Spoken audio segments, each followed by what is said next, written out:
बढ़िया बात है। हाँ, मेरा उसमें ये मानना है कि जी। जो भी अभी देखिए, आपसे बात करके एक बात मुझे बहुत गहराई से समझ में आ गई है जी। कि हमारे पास केवल एक ही तरीका है चीज़ों से लड़ने का, चीज़ों से निपटने का। वो है कि हम मुद्रा की विनिमय दर को जो है प्रभावित कर सकें। राइट। तो अभी हम किसी अंतर्राष्ट्रीय मुद्रा की बात नहीं कर रहे हैं। बात जी। समझ रहे हो ना? हम अपनी जी। इंटरनल भारत विकास निधि की बात कर रहे हैं, ठीक है ना? अब उस जी।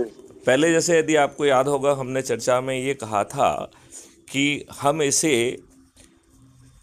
रुपए से 1.1 टाइम्स रखेंगे, जिससे कि 10% का जो है लाभ हम उसको बांट सकें।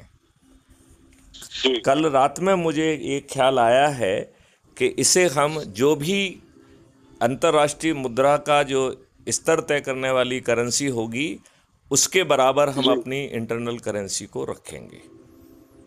जी। और उसमें वो जो 10% का लाभ है, वो हम रुपए के से उसकी वैल्यू 10% ज़्यादा, मतलब उसमें उसको जो है, जो भी चीज़ उससे परचेज होंगी, वो 10% का benefit I want to extend to the Indians, so that, और हम अपनी भारत विकास निधि अपने इंडियन को इंटरनल करेंसी को 2% एक्सचेंज रेट पर देंगे। तो जब जी। 8% का फ़ायदा मिलेगा, वो भी डॉलर का, तो देखा जाए तो 0.8 मल्टीप्लाइड बाय 87 का फ़ायदा मिलेगा।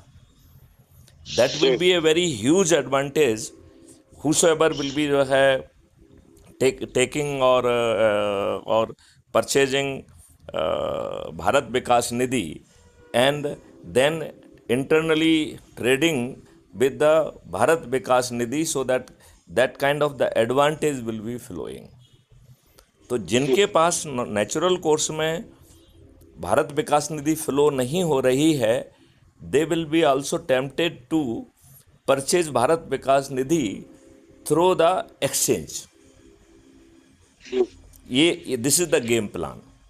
तो मेरी आपसे प्रार्थना इसमें ये है कि आप इस पे विचार करके फिर हम इस पे सेशन लेंगे, तो हम इसी तरीके का जो है ना काम कर